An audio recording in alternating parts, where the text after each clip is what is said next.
కోసల దేశంలో దశరథ మహారాజు అయోధ్యని రాజధానిగా చేసుకుని పరిపాలన చేస్తున్నాడు. లేక లేక కలిగిన సంతానం అండి.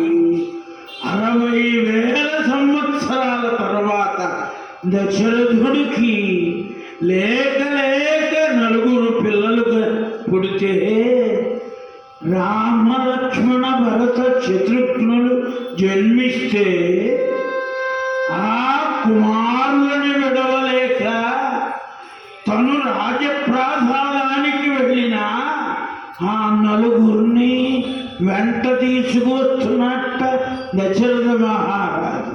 చిట్ట చివరికి సింహాసనం మీద కూర్చున్న కుడి తొడ మీద రామచంద్ర ప్రభువును కూర్చోబెట్టుకుని రామచంద్రుడికి దిగువగా లక్ష్మణ స్వామిని కూర్చోబెట్టుకుని ఎడమ తొడ మీద భరతుణ్ణి కూర్చోబెట్టి భరతుడికి దిగువన శత్రుఘ్నుణ్ణి కూర్చోబెట్టి సభాసదులంతా ఉండి సభ నడుస్తున్నా దశరథ మహారాజు తన 4 కుమారులని చూచుకుని అబ్బురపడిపోతూ వాళ్ళ ముఖమే చూస్తున్నాడు. వాళ్ళ ముఖమే చూస్తూ వాళ్ళ ముఖమే చూస్తూ నూనూగు ప్రాయముతో ఎల్ల విద్యల ఆరితేరిన తన ఆత్మజులను కనుగొనునప్పుడెల్లా జనక మోహముతోడు తన్ మీది సములదు దశరథుడు.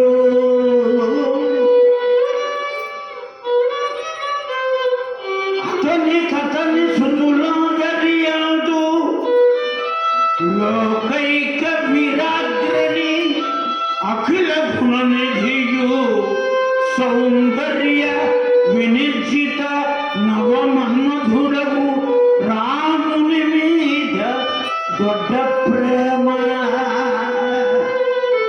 ఔరా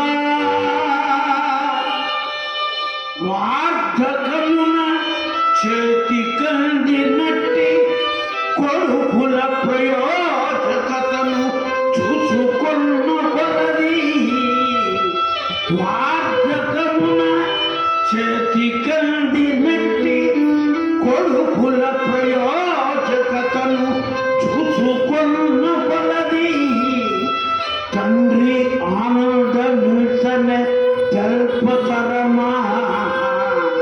దశరథ మహారాజు యొక్క ఆనందానికి అవధుల్లేవుటండి. ఎందుకని వార్ధకమున చేతి కందినట్టి కొడుకుల ప్రయోజకతను చూసుకున్న కొలది ముసలితనంలో అక్కడికి వచ్చాడు. రామ లక్ష్మణ భరత శత్రుఘ్నులు 60,000 సంవత్సరాల వృద్ధాప్యంలో కుమారులు అక్కడికి వచ్చారండి.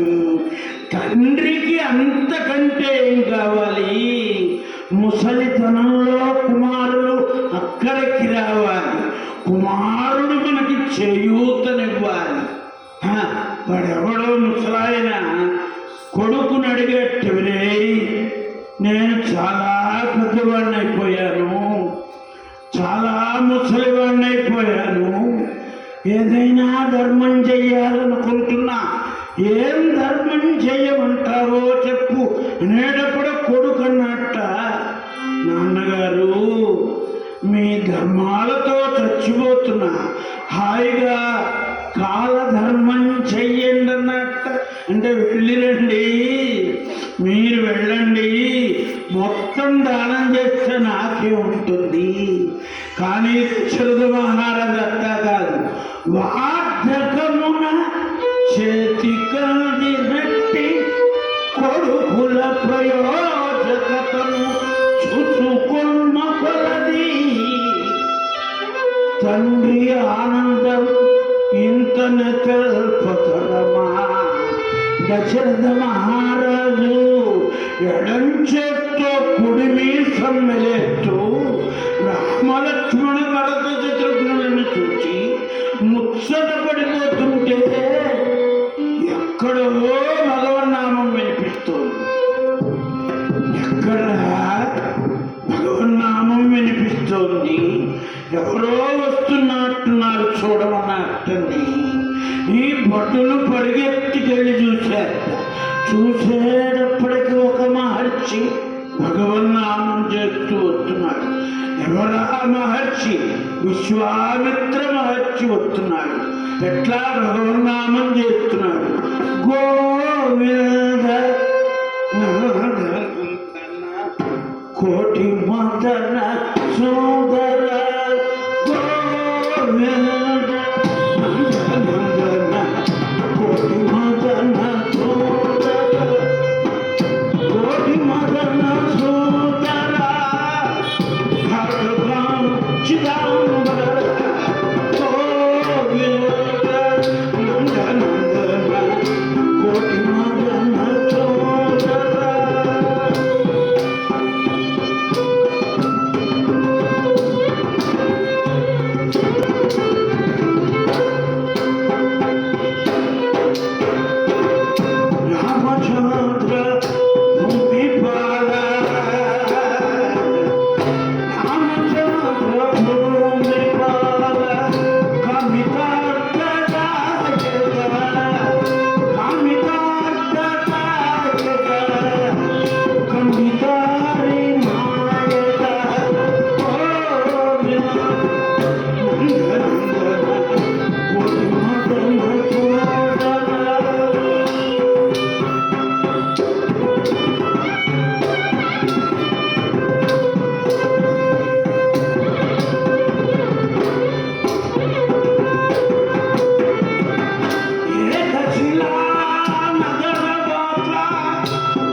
విశ్వామిత్రుడు వస్తుంటే విశ్వామిత్రుడు ఎట్లా ఉన్నట్టంటే ముడివడి గడ్డము మోకాళ్ళ మలయగా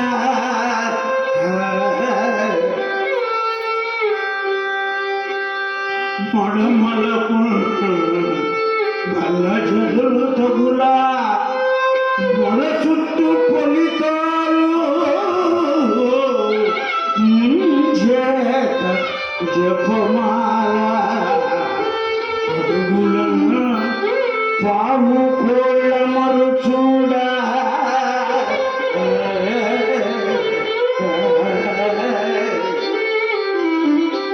ముడిబడి గడ్డము మోకాళ్ళ మనయగా. విశ్వామిత్ర మహర్షి అలా వస్తూ చేత జపమాల బట్టి ఇలా తిప్పుతూ నిరంతర భగవన్నామం చేస్తూ అలా దశరథ మహారాజు ఉన్న చోటకి వస్తుంటే ఈ భటులు ముందే వచ్చారు. స్వామి రాజా, దశరథ మహారాజా, విశ్వామిత్ర మహర్షుల వారిటండి మీ దగ్గరికి వేం చేస్తున్నారు. నేటప్పటికి దశరథ మహారాజు తన 3 భార్యలకి చెప్పాడు. వాళ్ళు బంగారు బిందెలతో నీళ్లు తీసుకుని విశ్వామిత్రుడికి ఎదురేది నమో బ్రహ్మణ్య దేవాయ గోబ్రాహ్మణాయ జగద్ధితాయ కృష్ణాయ గోవిందాయ నమో నమః అని పాద ప్రక్షాళన చేసి దశరథ మహారాజు నెత్తిన చల్లుకుని తన 3 భార్యలకి చల్లి విశ్వామిత్రుడికి స్వాగత సత్కారాలు ఏర్పాటు చేసి ప్రత్యేక సింహాసనం ఏర్పాటు చేసి విశ్వామిత్ర మహర్షిని ఆ సింహాసనంలో అలంకరింపజేశారు. గంధము పుష్పము అలంకృతులను చేసి అర్ఘ్యపాద్యముల పూజించి, ఏం పని మీద వచ్చారు స్వామి? మీ రాక నాకు చాలా ఆనందదాయకం కదా. తపస్సు విన్నా మీ రాక చేతనే ధన్యుడనైతే ఏమడిగినా నీకిచ్చదను, ఉసురేని ఒప్పగించదను.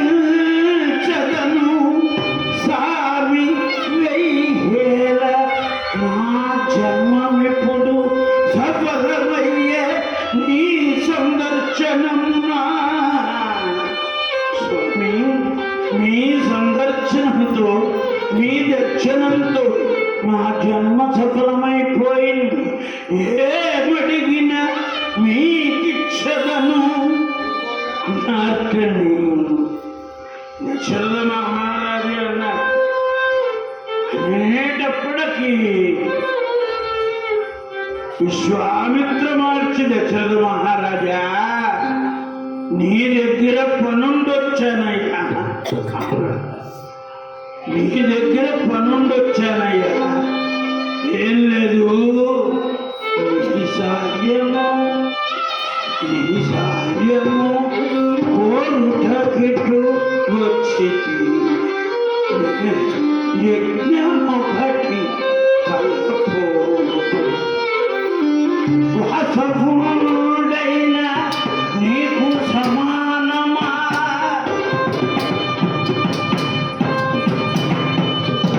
వాసవుడైన నీకు సమానమా. మళ్ళీ నీకు పుట్టిన కాశీ నీ సాధ్యం కోరుట విడువచ్చి యజ్ఞమొకటి కలపో.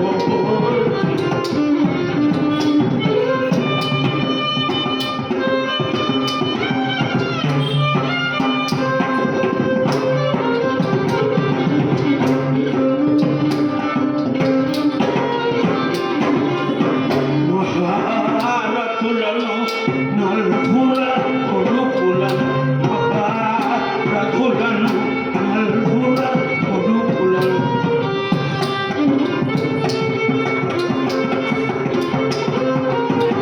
మహారథులను నలుగుర కొడుకులను,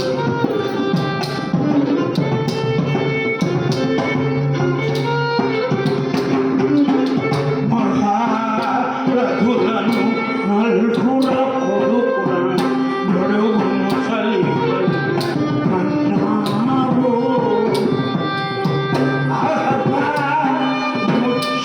ముచ్చదములనేను అతిసారు సాయం కోరుట విడువచ్చి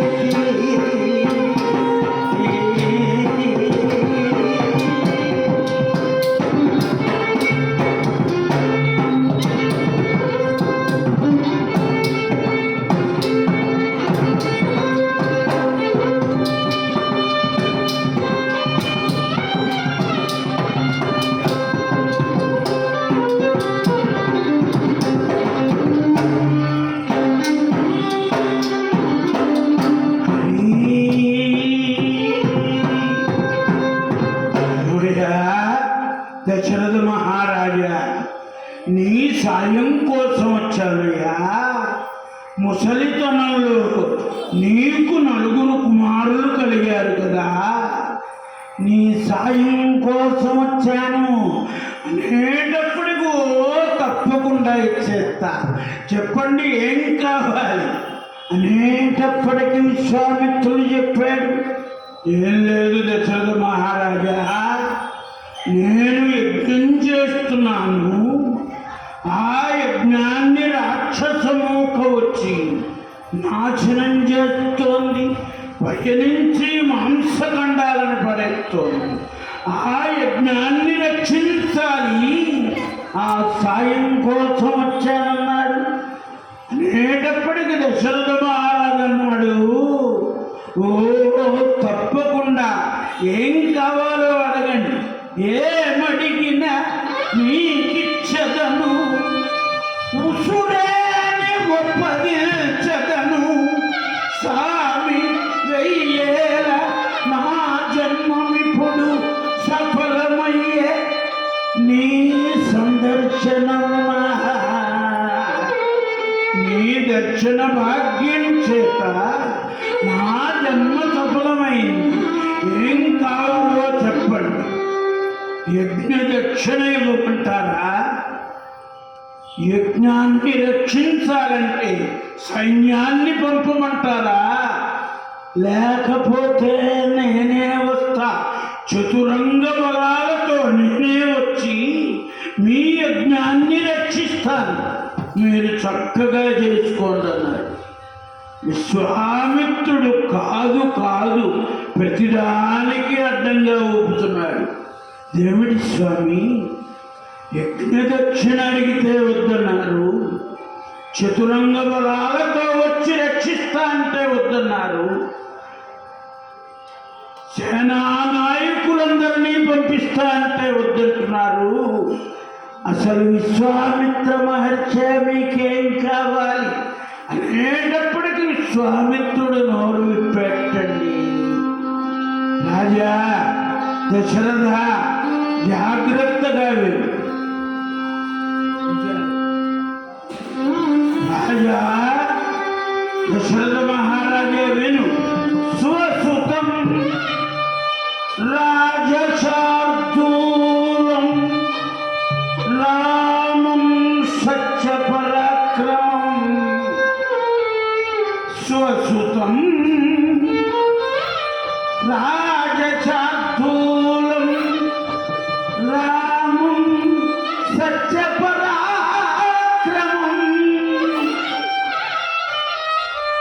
స్వసుతం నీ కుమారుడు కావాలయ్యా, నీ కుమారుడు కావాలి, రామం సత్య పరాక్రమం కాకపక్షధరం శూరం, రామచంద్ర ప్రభువుకి కాకపక్షధరులని పేరు. రామచంద్ర ప్రభువుకి మన జుట్టంతా పక్కకుంటుంది, కానీ రామప్రభువుకి ఈ ముంగురుల జుట్టు, గిరజాల జుట్టు ఇట్లా వెనక్కుంటుంది. వెనక్కుంటే ఆ ముంగురులన్నీ ముందుకు పడిపోతున్నాయి. పడిపోతుంటే కౌసల్యమ్మ ఆ ముంగురులన్నీ పైకి తీసి బాగా వెనక్కి దువ్వి, అలా వెనక్కి దువ్వి రబ్బర్ బ్యాండ్ వేస్తుంది. ఈ ముంగురులన్నీ అనుకుంటున్నాయట, కౌసల్యమ్మ ఏం పక్షపాతి, ఆ రామచంద్రుడి యొక్క ముఖాల వింద సౌందర్యాన్ని ఆవిడొక్కతే చూడాలా, మేం చూడకూడదా అని అనుకుంటున్నాయట. వెనక్కి లాగిన వెంట్రుకలు, వెనక్కి లాగిన ముంగురులు అనుకుంటూ ఎంత వెనక్కి లాగినా రెండు ముంగురులు ముందుకు వచ్చి పడుతున్నాయి. వాటినే కాకపక్షధరుడు అన్నారు. అలకలు అన్నారు త్యాగరాజస్వామి. అలకలు అల్లలాడగని హారాన్ముని ఎటు పొంగెనో అన్నారు కదండి. ఇట్లా ఒక ముంగురు, ఇట్లా ఒక ముంగురు. మనం కూడా, మన పిల్లలు కూడా ఇప్పుడు చేస్తున్నారు. అద్దం ముందు బాగా నుంచుని విపరీతంగా దువ్వి ఇట్లా రెండు లాగి ముందుకు పడేస్తున్నారు. అట్లా ముందుకు పడేసేటప్పటికీ అవి అలకలు కాదు పిలకలు అన్నారు. పిలక ఎక్కడుండాలి? వెనకాల ఉండాలి, ముందుంటే అసహ్యంగా ఉంటుంది. రామచంద్ర ప్రభువుకి ఈ కాకపక్షములు రెండు ఇలా పడేటప్పటికీ సౌందర్యం రెట్టింపైంది తల్లి. అది గుర్తు చేస్తున్నాడు విశ్వామిత్రుడు. స్వసుతం రాజశార్దూలం రామం సత్యపరాక్రమో కాకపక్షధరం శూలం జ్యేష్ఠం మే జ్యేష్ఠం మే ధాతుమర్హసి.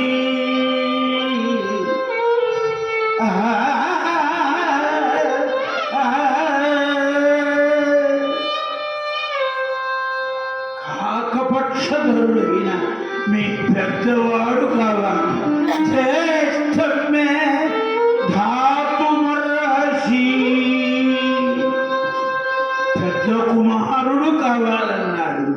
ఎప్పుడైతే పెద్ద కుమారుడు కావాలన్నాడో యజ్ఞ సంరక్షణకి నీ పెద్ద కొడుకు రామచంద్ర ప్రభు కావాలయ్యా అని అడిగేటప్పటికీ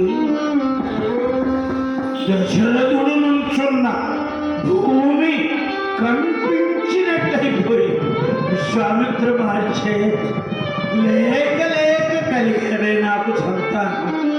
60,000 సంవత్సరాల తరువాత పుత్రకామేష్టి యాగం చేస్తే ఏదో కుమారులు కలిగితే అందున రామచంద్రుడి యొక్క ముఖార మీద సౌందర్యాన్ని కనివి తీరా చూడలేదే. ఇంకా అట్లాంటి రామచంద్రుణ్ణి యుద్ధానికి తీసుకెళ్తావా? ఊన చూడచవచ్చావి రామో రాజీవలోచన న యుద్ధయోగ్యత తస్య పశ్యామి సహరక్షతై. విశ్వామిత్ర మహర్షి ఊన చూడచవచ్చావి రామో రాజీవలోచన న యుద్ధయోగ్యత తస్య పశ్యామి సహరక్షతై. మా వాడికి 16 ఏడు నిండలేదయ్యా. ఊన చూడచవచ్చాని ఇంకా మా రామచంద్ర ప్రభువుకు 16 నిండల. అట్లాంటి వాడు నా యుద్ధ యోగ్యత తస్య పశ్యై సహరక్షతై. రాక్షసులతో యుద్ధం చేయటమా? నా రామచంద్ర ప్రభువు సాయంత్రం 5 అయ్యేటప్పటికి నిద్రపోతాడే. సాయంత్రం అట్లా అస్తమించేటప్పటికి సూర్యుడు అస్తమించేటప్పటికి ఆ కలువ రేకులకు మళ్ళీ మా రామచంద్ర ప్రభువు యొక్క కళ్ళు మూసుకుంటాయి. మళ్ళీ సూర్యోదయం అయితే కానీ లేవడే. అట్లాంటి వాడు యుద్ధం చేస్తాడా? అందున రాక్షసులు నక్తంచులు రాత్రులు మెలకుగా ఉంటారు. అట్లాంటి రాక్షసులతో యుద్ధం చేయటం రామచంద్ర ప్రభువుకేం కుదురుతుంది? నేను స్థాపదండన్నట్టండి. ఎప్పుడైతే దశరథ మహారాజు నేను స్థానంలో ఏమయ్యా ఇంతకు ముందే ఉన్నావు, ఏమడిగినా నీకిచ్చదను అన్నావా లేదా? ఇప్పుడేమో మా అబ్బాయి సాయంత్రం 6ంటికి నిద్రపోతాడు కనుక పొద్దున కానీ లేవడు, ఇట్లా మాట్లాడతావేమిటే? నువ్వు అసలు మనిషివేనా? కోపం వచ్చిందండి విశ్వామిత్రుడికి కోపం వచ్చి ఒక్కసారి దశరథ మహారాజును పట్టుకొని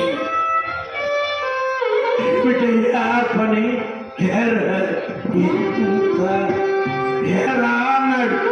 అంత దశరథ మహారాజును పట్టుకుని విశ్వామిత్ర మహర్షి ఇంత నక్క వినయ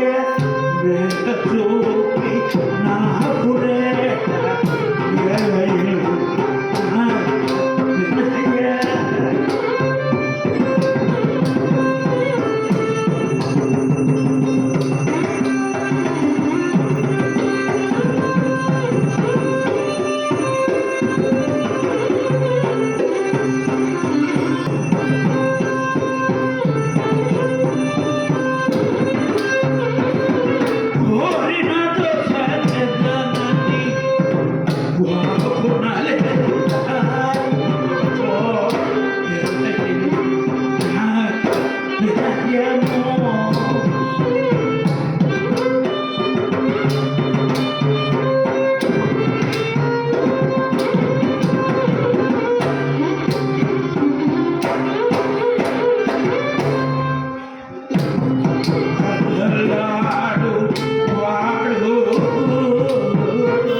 నక్క వినయం చూపిస్తున్నావా?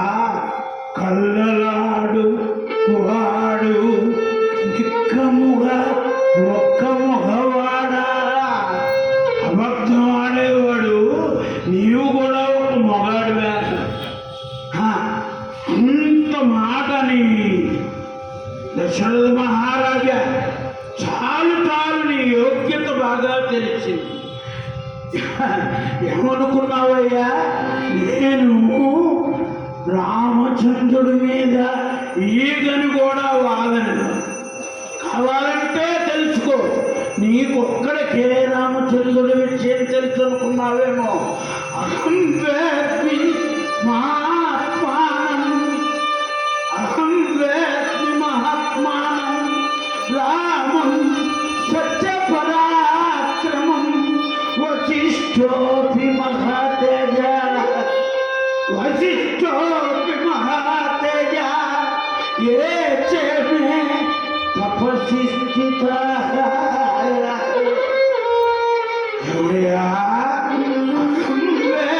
మహాత్మానం రామచంద్ర ప్రభుని కొడుకు అనుకుంటున్నావు, అంతవరకే నీకు తెలుసు.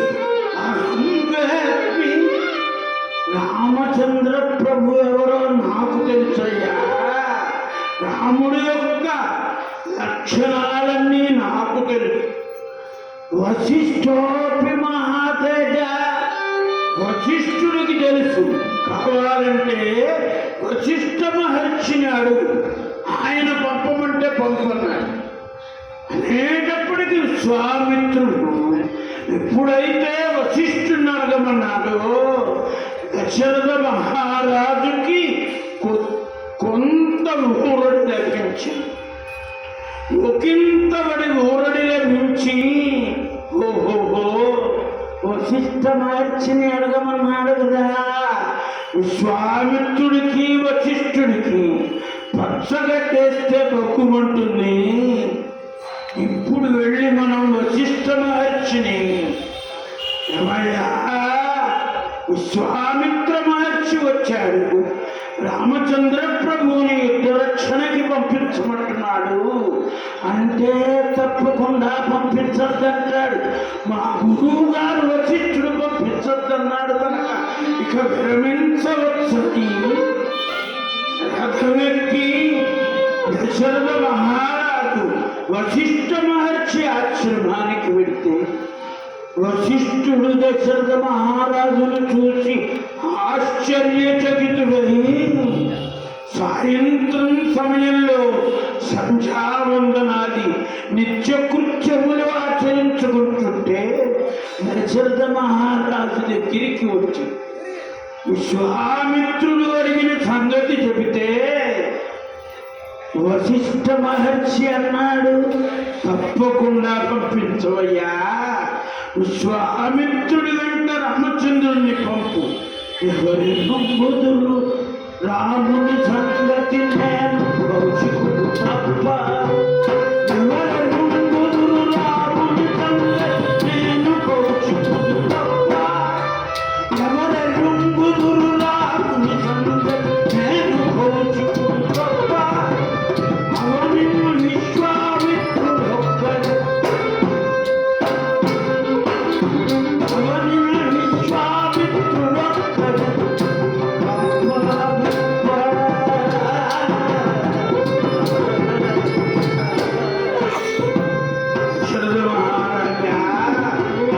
రామచంద్రుడి విషయం ఇద్దరికే వశిష్ఠ మహర్షి నేను నాకు తెలుసు, విశ్వామిత్ర మహర్షికి తెలుసు, మా ఇద్దరికి మాత్రమే తెలుసు కనుక తప్పనిసరిగా పంపించమన్నట్ట. ఇప్పుడైతే ఎట్లా చెప్పాడు దశరథ మహారాజు క్వశ్చన్ మార్కు మొహం పెట్టి చూస్తున్నాడు. ఏమిటా వీళ్ళిద్దరికీ పేపర్లో నేను పచ్చగడ్డేస్తే బొగ్గుమని రాస్తున్నారు. ఇక్కడేమో ఇద్దరు ఒకళ్ళు పంపించమంటే ఇంకోళ్ళు పంపించమంటున్నారు. ఏదో లోపాయికారి వ్యవహారం ఉంది వీళ్ళిద్దరి మధ్య అనుకుంటున్నారట. చివరికి దశరథ మహారాజు చేసేది లేక అలా తిరుగు ప్రయాణమై దిగులుగా నడిచి వెళుతుంటే వశిష్ఠ మహర్షి మళ్ళీ దశరథ మహారాజుని పిలిచారు. దశరథ ఒకసారి ఇట్లా. ఇప్పుడైతే వెనక్కి తిరిగి వచ్చాడు. దశరథ రామచంద్ర ప్రభువుని ఒక్కడనే పంపిస్తావేమో, లక్ష్మణ స్వామిని కూడా వెంటనెక్కి పంపించను. అనవసరంగా వచ్చాయి ఈయన దగ్గరికి. విశ్వామిత్ర మహర్షి ఒక్క రామచంద్ర ప్రభువుని అడిగాడు, లేనిపోని పెనాల్టీ వేశాడు. ఈయన దగ్గరికి రాకుండా ఉన్నా పోయేది. ఈయన దగ్గరికి వచ్చేటప్పటికి లక్ష్మణ స్వామిని కూడా ఇచ్చి పంపున్నారు. ఎందుకంటే అది వశిష్ఠ మహర్షికే తెలుసు. రామచంద్ర ప్రభు యొక్క అవతార సంపూర్ణ రహస్యం లక్ష్మణ స్వామి పక్కన ఉండాలి. లక్ష్మణ స్వామి ఆదిశేషుడండి. అట్లాంటి ఆదిశేషుడు పక్కన ఉండాలండి. ఆ విషయం వశిష్ఠుడికి తెలుసు. అందుకని లక్ష్మణుణ్ణి పంపుమన్నారు. అయోధ్య చేరి రాజప్రాసాదం చేరి రామలక్ష్మణులను తయారు చేసి విశ్వామిత్రుడి వెంట పంపుతూ ఆ దశరథ మహారాజు ఎంతో దుఃఖిస్తూ, రామలక్ష్మణులారా ఒక్క పని చెయ్యండి అయ్యా. విశ్వామిత్ర మహర్షి పదం కదిపితే, విశ్వామిత్ర మహర్షి పెదవి కదిపితే మీరు పదం కదపండి తప్ప ఎక్కడికి ఒంటరిగా వెళ్ళొద్దని జాగ్రత్తలు చెప్పారండి. రామచంద్ర ప్రభువుకి లక్ష్మణ స్వామికి జాగ్రత్తలు చెప్పి అలా విశ్వామిత్రుడి వెంట పంపుతుంటే విశ్వామిత్ర మహర్షి ఇట్లా నడవట్లేదు, ఇట్లా నడుస్తున్నాడు. విశ్వామిత్ర మహర్షి ముందు నడుస్తుంటే రామచంద్ర ప్రభు కోదండ రాముడు అడుగులో అడుగు వేస్తూ అలా నడుస్తుంటే వెనక లక్ష్మణ స్వామి నడుస్తుంటే విశ్వామిత్రుడు జన్మ జన్మల చేసిన తప్పో ఫలమేమో సాక్షాత్తు భగవంతుణ్ణి తన కంటి చూపుతో చూస్తూ అట్లా నడుస్తున్నట్టండి విశ్వామిత్రుడు. అట్లా నడుస్తున్నట్ట రామలక్ష్మణులు నడుస్తున్నారు. అలా నడిచి నడిచి 1.5 యోజనాల దూరం వెళ్ళి ఆ సరయూ తీర ప్రాంతంలో అప్పటికి రాత్రి వేళ అయ్యేటప్పటికీ రామలక్ష్మణులని పరుండబెట్టారు. విశ్వామిత్ర మహర్షి పరుండబెట్టి లక్ష్మణ విశ్రాంతి తీసుకోమని పడుకోబెట్టి తెల్లవాళ్ళు విశ్వామిత్ర మహర్షి ఆ రామలక్ష్మణుల యొక్క సౌందర్యాన్ని అట్లా తనివి తీరా గ్రోలుతూ కూర్చున్నట్టండి. నిరంతరం రామచంద్రుడి చూస్తూ జన్మ జన్మల తపఫలమే రామా సాక్షాత్తు నీ సౌందర్యాన్ని మనసారా తనివి తీరా తాగుతున్నా అనే లోపు భళ్ళున తెల్లవారుజామైంది. తెల్లవారుజామయ్యేటప్పటికి విశ్వామిత్రుడి దగ్గరికి వచ్చి కౌసల్య సుప్రజారామా పూర్వ సంధ్యా ప్రవర్తతే ఉత్తిష్టమనచార్తూరా కర్తవ్యం దైవమాశ్నికం కౌసల్యా సుప్రజారామా. ఏనాడైతే విశ్వామిత్రుడి నోటి వెంట ఆ శ్లోకం వచ్చిందో ఎప్పటి త్రేతాయుగం ఎప్పటి కలియుగం ఇప్పటికి కూడా తిరుమల వెంకటాచల క్షేత్రంలో శ్రీ వెంకటరమణుడి దగ్గర ప్రారంభమే ఆ శ్లోకంతో కౌసల్య సుప్రజారామా పూర్వ సంధ్యా ప్రవర్తతే ఉత్తిష్ట నరచార్దూలా కర్తవ్యం దైవమాశ్రితం. ఓ కౌసల్యా తనయా రామభద్రా లేవయ్యా లేవయ్యా. ఆశ్రిక క్రియలు ఆచరించే సమయం ఆసన్నమైంది లేవమన్నట్టు రామలక్ష్మణులు లేచి ఆ సరయూ నదిలో కాలకృత్యములు తీర్చుకుని స్నాన సంధ్యావందనాలు చేసి ఒడ్డున చేరితే విశ్వామిత్ర మహర్షి రామలక్ష్మణులకి బలాతి బలానే విద్యలని ఉపదేశించట. ప్రారంభమే బల అతి బల అనే విద్యలను ఉపదేశించారు.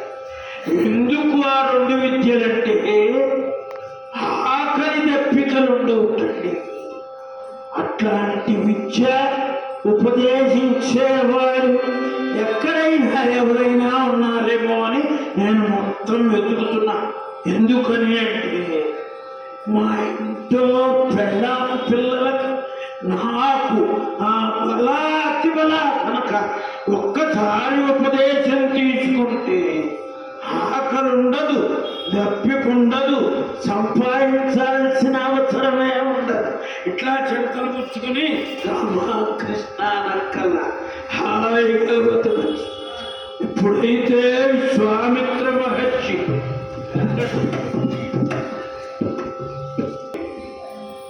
ఎప్పుడైతే రామలక్ష్మణులకు బల అతి బల విద్యలని ప్రసాదించ చేసి ఉపదేశం చేసి తన దగ్గర ఉండేటువంటి అస్త్ర విద్యంతా చెప్పేటది. శస్త్రం వేరు అస్త్రం వేరు అన్నారు. శస్త్రం అంటే బాణాలతో వేసేది శస్త్రం అన్నారు. అస్త్రం అంటే మంత్రంతో పనిచేస్తుంది.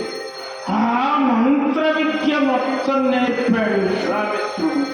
రామలక్ష్మణులకి అస్త్ర విద్య మొత్తం ఉపదేశం చేసి ఆ అస్త్ర విద్య ఉపసంహారం విద్యను కూడా నేర్పి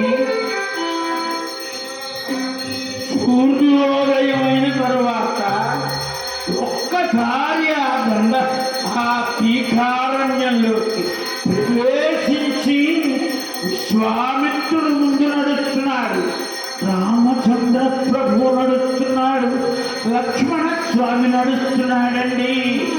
తీకారణ్యమైన అరణ్యంలోకి వచ్చేటప్పటికీ ఎక్కడో పెద్ద పెద్ద శబ్దాలు ఎవరో ఒక ఆమె భీకరమైన ఆకారంతో పెద్ద పెద్ద శబ్దాలు చేసుకుంటూ ఎదురుకుండా వస్తోంది తండ్రి. వస్తోంది ఎవరు? తాటకి ఎదురవుతోంది.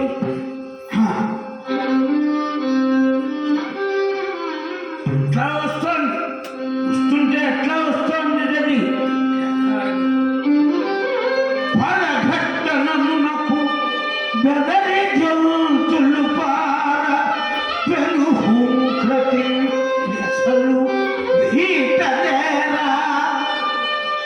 ఒక్క అడుగు తీసివేస్తుంటే ఈ దశలన్నీ కూడా వీక్షించేస్తున్నాయి. పరఘట్టనమునకు బెదరి జంతులు పార. ఒక అడుగు వేస్తుంటే సమస్త జంతువులు పారిపోతున్నాయి. పరగట్టనమునకు బెదరి జంతులు పార పెనుహూంకృతి దశలు భీతదేరా.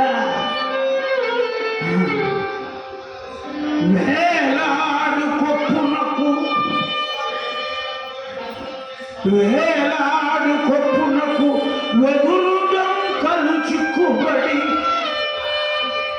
అడుగున కాపిడికి శబ్దమునర్ప.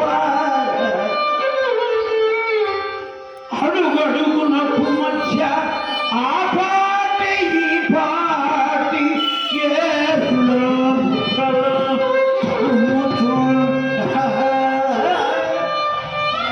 ఒక్కొక్క అడుగు తీసి వేస్తుంటే కొండలు గుట్టలు వెళ్ళిపోతున్నాయి.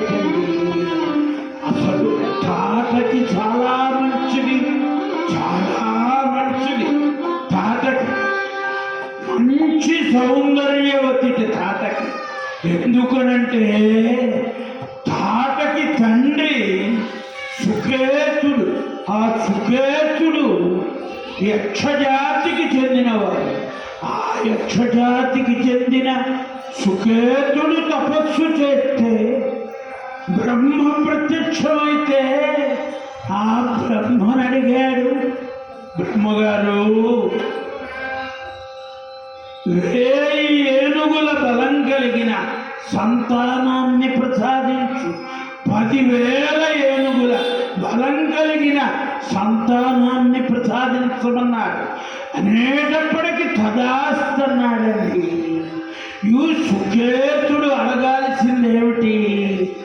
10,000 ఏనుగుల బలం గల మగ సంతానం ప్రసాదించాల. సంతానాన్ని ప్రసాదించన్నాడు, తదాస్తన్నాడు. 10,000 ఏనుగుల బలంతో ఆడపిల్ల జన్మనిచ్చింది తల్లి. ఆడపిల్ల సొగసుగా ఉండాలి కానీ అంత బలంగా హోటల్లో పప్పు రుబ్బేవాళ్ళ ఉంటే ఏం బాగుంటుంది. కనుక తాటక అంత బలంగా వచ్చేటప్పటికి సుకేతుడు సుందుడనేవాడిని చూసి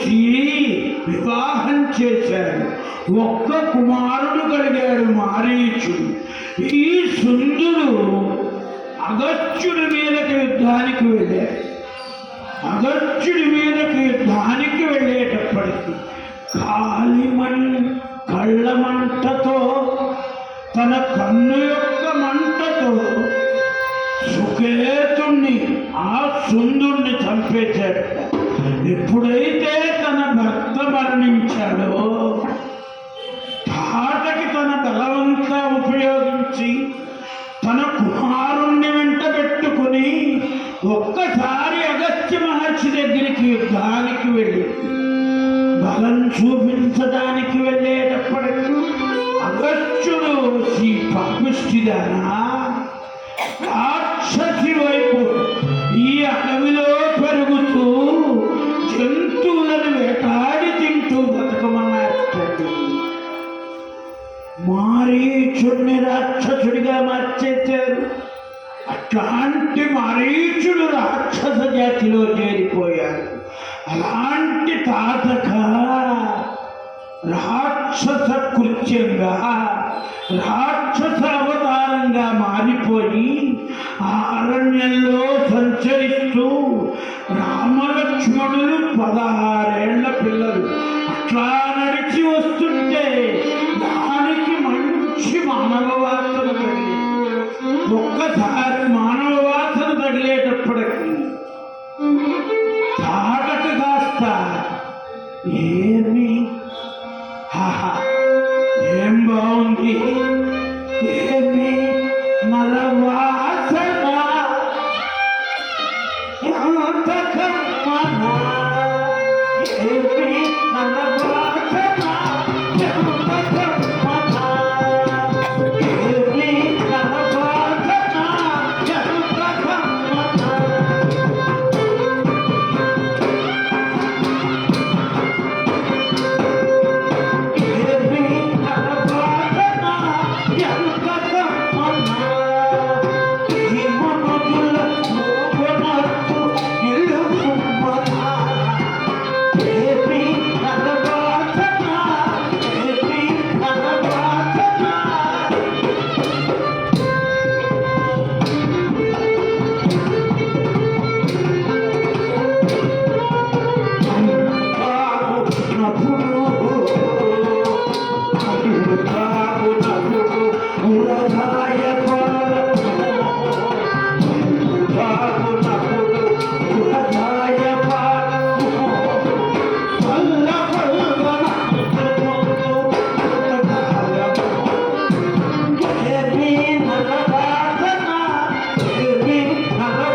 పిల్లలని ఊరగాయ పచ్చడిగా పెట్టుకుని కళ్ళు తాగేటప్పుడు కాస్త కాస్త నంచుకుంటా.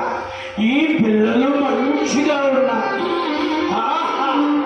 ఏం బాగుంది అనుకుంటూ రామలక్ష్మణుల మీదకి వస్తుంటే విశ్వామిత్రుడు చెప్పాడు, రామా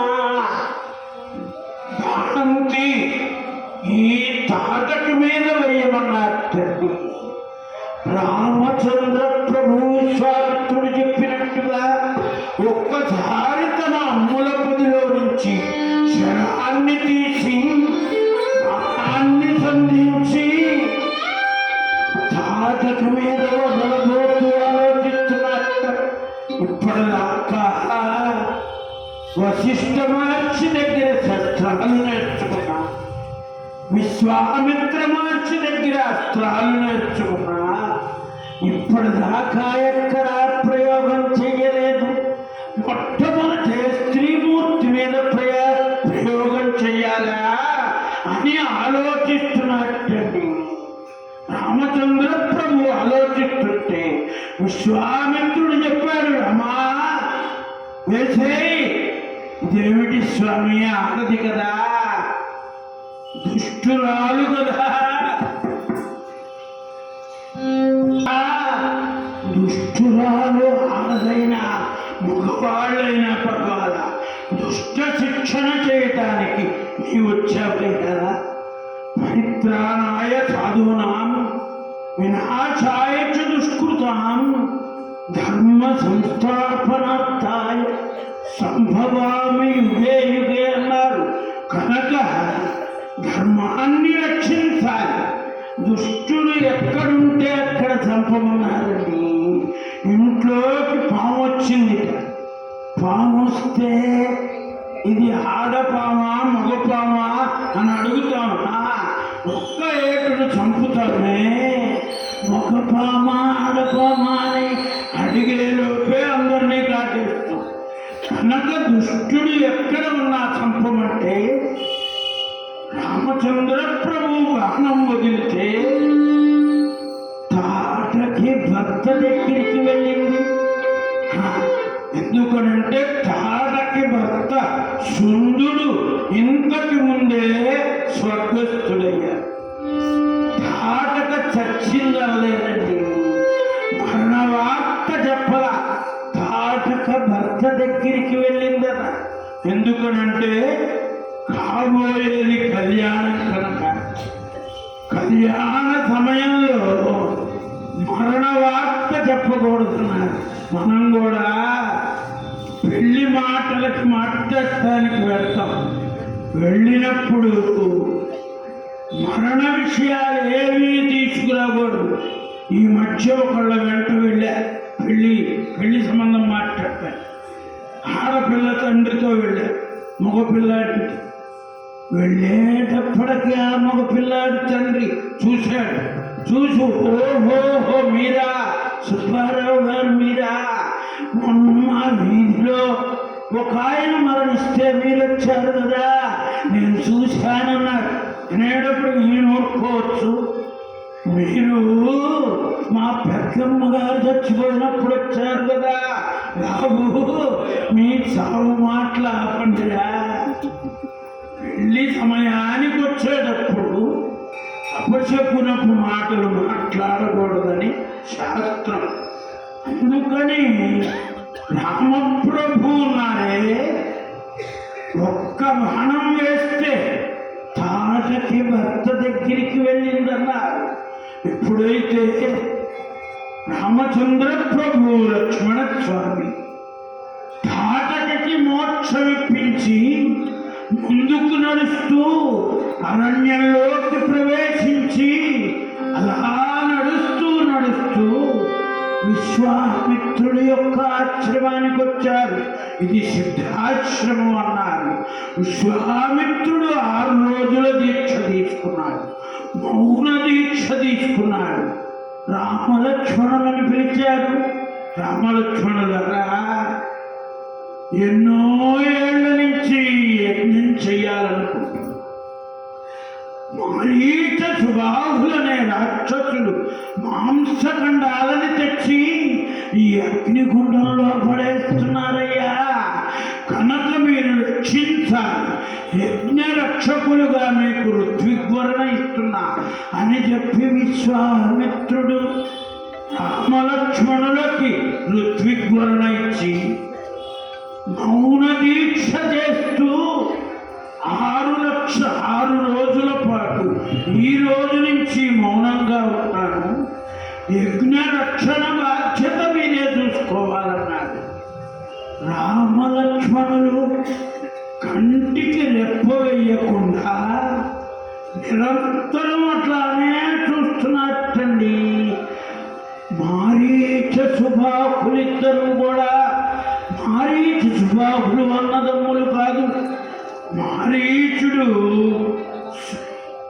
తాటకి కుమారుడు, సుబాహుడు ఒక రాక్షసి.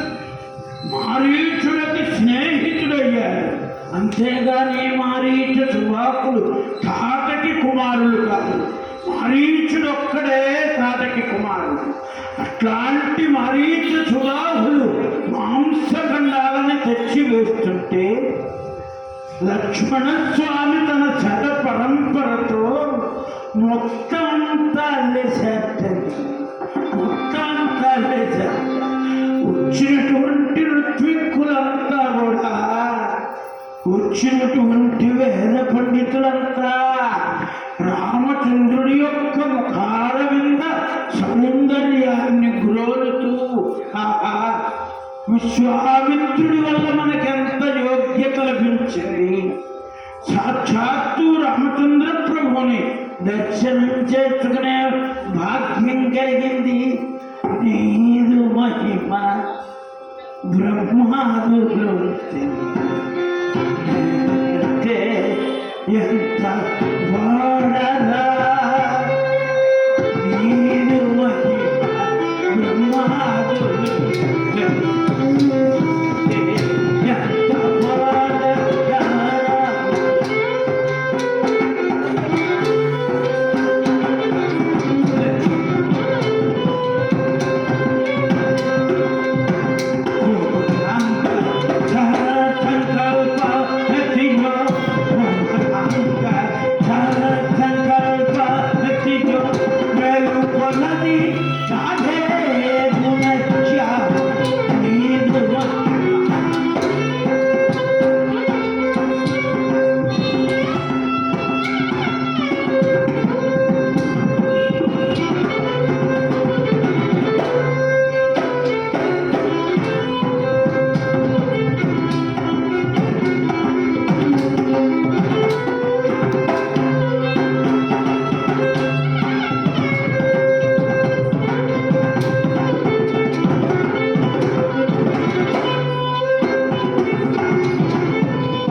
పూర్ణాహుతి సమయంలో కూడా మారీచు సుబాహులు మాంసఖండాలను తెచ్చివేస్తున్నారు.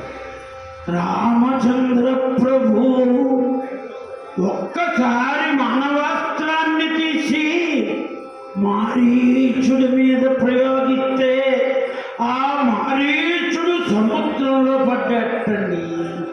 ఎందుకనంటే వాడి చేత మళ్ళీ పనుంది, అందుకని బతికేట్టు చేశారు. ఎక్కడో సముద్రంలో పడ్డట్ట.